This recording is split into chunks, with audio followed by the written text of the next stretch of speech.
Hello, welcome back. Today has finally come. It has taken me so long to do this, but I'm doing the KBS Bread Machine review, and I'm so excited because I love this machine. And I did the Zojirushi review because my mom has that one, and it's a great bread machine. Like, I've used it a ton and it does really good stuff, but for the price, I love this machine so much. I do so many things in it. I make so many things in it. Hands down, probably one of my most used, machines in my kitchen, to be honest. So I'm gonna do a quick review on it, and we're gonna make the exact same loaf of bread that we did in the Zojirushi so that you can see kind of the difference. Now in the Zojirushi we did double it. However, in this one, I'm just gonna do the regular recipe. It's what comes with the machine. You get like a booklet with different recipes. This is my favorite, the honey white bread. And I am gonna use just regular all-purpose and bread flour. I do half and half. I have been making most of my bread now with fresh milled flour, but since I did the Zojirushi with just plain, what you can buy in the store, I wanna do that with this one. So, just to kind of go on overview, this is the size of it. It is a pretty big machine, like height-wise, compared to the Zojirushi, and that's what I'm gonna compare it to because that's what I've used. It's not quite as long as the Zojirushi, but it is a little bit taller. It still fits under the cabinet, and I have a pretty small kitchen, so it's really not that hard to put up. So anyway, it does have this cool handle. I think it looks pretty sleek. I really like it. All right, so when you open it up, one of the biggest differences, in my opinion, is the actual bread pan. Or this is what the bread pan looks like. It says online that it's 2 pounds. It feels smaller to me than the Zojirushi, but yeah, it does say it's 2 pounds. It's a little bit taller and not quite as wide, so maybe that's why. You do get this little attachment that actually attaches right here on the top of the lid if you want to put nuts or I guess dried fruit or anything like that. And it's supposed to release like when it's supposed to. I have not used this because I don't really make a whole lot of breads, enrichments or additives or whatever you want to call it. But it is a neat thing to have that the Zojirushi does not have. Then of course you get this little thing. Honestly, I forget what this is for. I looked it up a long time ago. I never use it, so I don't even know why I keep it. Probably could get rid of it. So I'm sitting here editing and I quickly Googled what that little hook is for. It's actually to pull the paddle out of the bread after it bakes so that it doesn't mess up the bread. I've never used it, but that is what it's for. And then you do get 2 paddles, which is kind of nice. I guess if one messes up or starts to lose some of the coating or something like that, then you do have an extra. So they do send you 2 of those, and then some measuring stuff. Like I said, I don't really use this very often. I keep it because that's what came with the machine, but it's actually broken, so I really should toss it, but it kind of holds all this stuff, so I'm not gonna do that. But anyway, looking at the actual bread pan, so it is a ceramic coated bread pan, and this was the biggest reason that I originally bought the KBS over the Zojirushi, other than the price difference, of course. I really wanted something that did not have that non-stick Teflon coating, and the ceramic, I don't know. It just, from my understanding, the ceramic coating is a little bit healthier for you, or not quite as toxic. It'll probably come out in like a year that ceramic's the worst thing you could ever bake in or something like that. But it does have a ceramic coating, which was a big factor. Also, one of the things about the paddle, and this is on the Zojirushi also, but the paddle will get stuck sometimes. And what I do is you soak it in warm water, and then you actually have to hold on to this bottom piece and just kind of wiggle it, and it will come out. There's some YouTube videos on it, and if I happen to get it stuck this time, then I'll try to show it. But I do want to say that I do feel this gets a little bit more, it's a little bit harder to get out than the 2 paddles on the Zojirushi. I need to clean this out just a little bit. I guess I missed some. Another notable difference with this is with the Zojirushi, you kind of stick the bread pan in and pop it in place. Whereas this one, when you put it, oh my gosh. With this one, when you put it in, you sit it in there and then it just twists in place, and literally just twist in place. I will show that when we put the pan in there. However, I've only had this happen one time when I was working with the Zojirushi. I didn't get both paddles stuck in place. I thought I did, but I only got the left side stuck in there. So only half of the dough mixed. Whereas this one, it's pretty obvious if it's not, in place.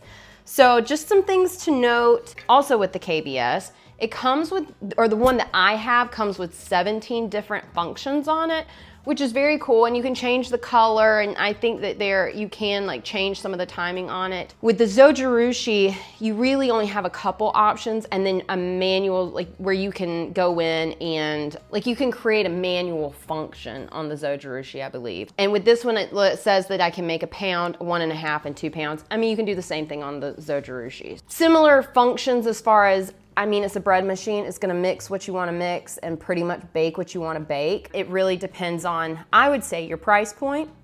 That's one of the biggest things to think about. This is usually around 150, where the Zojirushi is roughly 400, if I remember correctly. But I mean, I think I paid 124 for mine. You can always find this thing on sale. Like, I would suggest don't buy it unless it's on sale. I just got mine from Amazon, and it has been amazing. Okay, so that's kind of the overall gist of the KBS bread machine. I'm gonna go ahead and start putting everything in the pan and getting stuff ready for the actual loaf of bread, and then I'll show you that process, show you what it looks like when it's cooked, and then I'll try to insert some pictures from the Zojirushi just so you can kind of see the difference.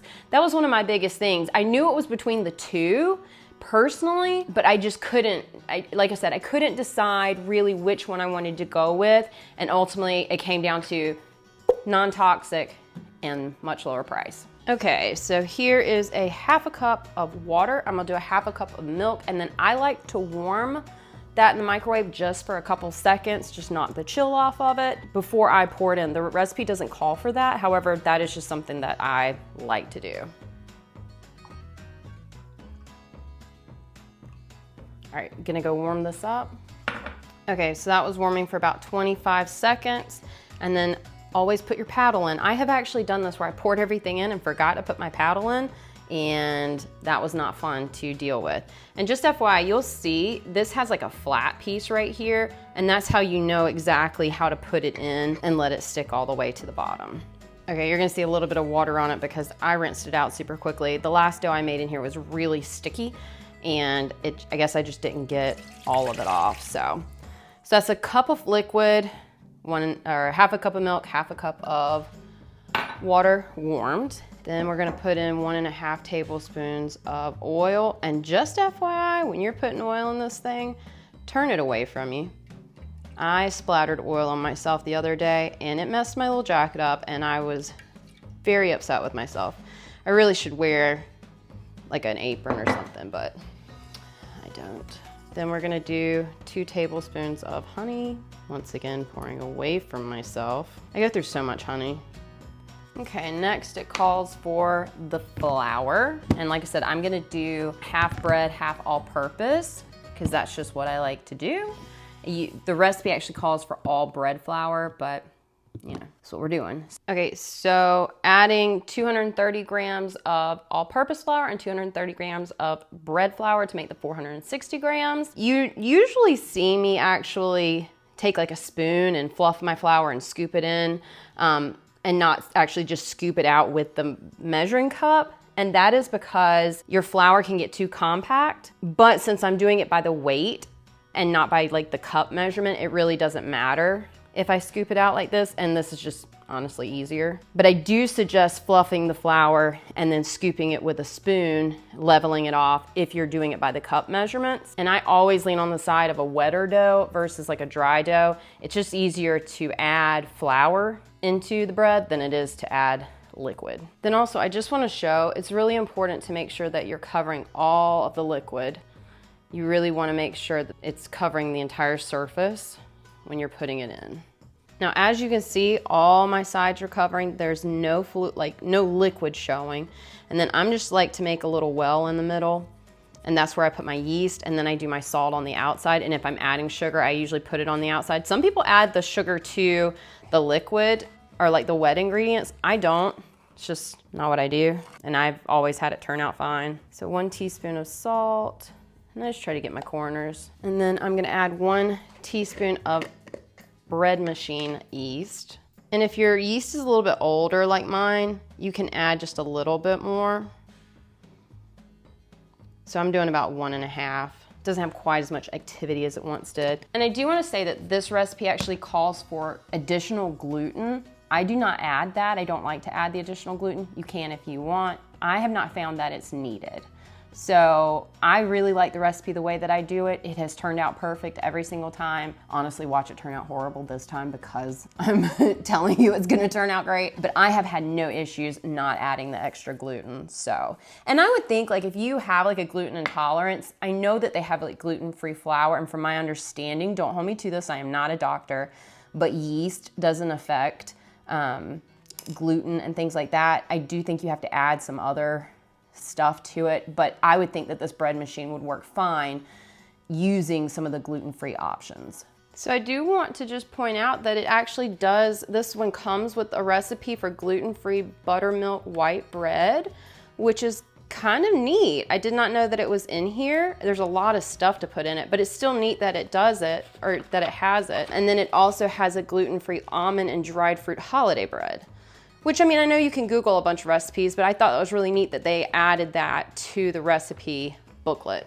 Okay, so here we are with the actual bread machine. And as you can see, these were the categories I was talking about that it has, and it actually has a gluten-free option. I guess if you're making gluten-free bread, it needs to mix and rise and bake a little bit differently. So that's really cool that it has that option on it. But as you can see, it just has several categories and it's pretty easy to use. So we're gonna go ahead and put this bread in. So you just lift it up and you just sit it in. And that's what I was talking about in the, mine's dirty because I use this thing all the time. That little part that you're gonna twist it in. So just sit it in, twist it, and it is in there and ready to go. So I'm gonna close it and then, oh, let me move my mill. So with this one, you don't, you wanna plug it up to turn it on. So I'm gonna plug that up and then it turns on.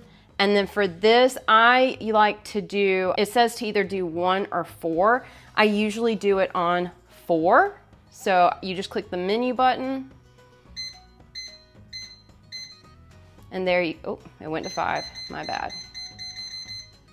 So you have to go through the whole thing. There we go. So this is it, and it kind of tells you, so it's gonna preheat, stir, rest, or again, ferment 2, ferment 3, bake, warm, so it'll keep it warm. And you can set a delay on this. So let's say you want to put it all together and go do something, you want to be ready by dinner time or whatever, you can technically set a delay on this, which is really nice. But then you just click start, and that is it. I don't have to touch this again until, well, that's not true. I do scrape down the sides. That's just something I do. Technically, you wouldn't have to touch it again. But we'll come back in about 2-3 minutes, scrape down the sides and make sure everything's looking good. And then we'll leave it alone for 3 hours and 19 minutes. Okay, so quickly, it was going through its first spin. And I just wanna see, I didn't even have to scrape down the sides this time. Like, it got everything. So this pretty much worked perfectly, but I did wanna check and make sure it was doing what it needed to. But yeah, it did great. But if it didn't, you can just take and just, you know, go down the sides and knock the flour that may have stuck on the side. Okay, the bread is finally finished. So we're gonna pull this out. Look at how gorgeous. Now, the actual bread pan is really, really hot at this point. So definitely use like a mitten for this.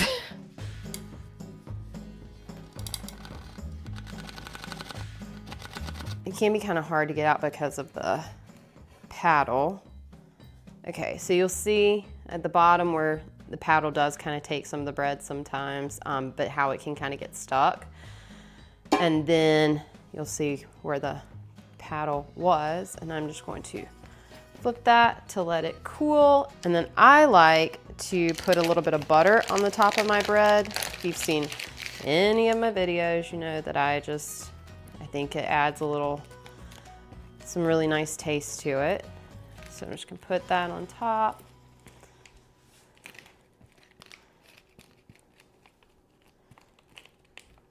This butter is actually out of the freezer, so it's a little bit harder to spread onto the bread. Ooh, this bread is hot. Okay, that is good enough for now. So So you can see how shiny the butter makes the bread. I just think it adds so much. I pretty much butter almost everything, not my sub rolls or things like that, but any bread like this, I tend to go ahead and butter. Anyway, gonna let this cool while I go play pickleball with my little sister, and we will cut into it tonight to see the inside. But it looks delicious. So I let the bread cool for about 3 hours, and I want to show this knife. This is the bread knife that I got off of Amazon. It is the best bread knife. It cuts so well. It's just a serrated knife. I'll link it below. But it's great. It genuinely is. But anyway, wanted to cut into the bread and show you guys how soft it turned out. Now this is with regular flour. I'm working on how to do fresh milled flour in the bread machine. Still working on that, where it cooks in the bread machine. But yeah, this bread turned out perfect. Super soft, great sandwich bread. If you can't tell by now, I definitely think the KBS Bread Machine is worth every penny. One of my top 5 items to have in the kitchen.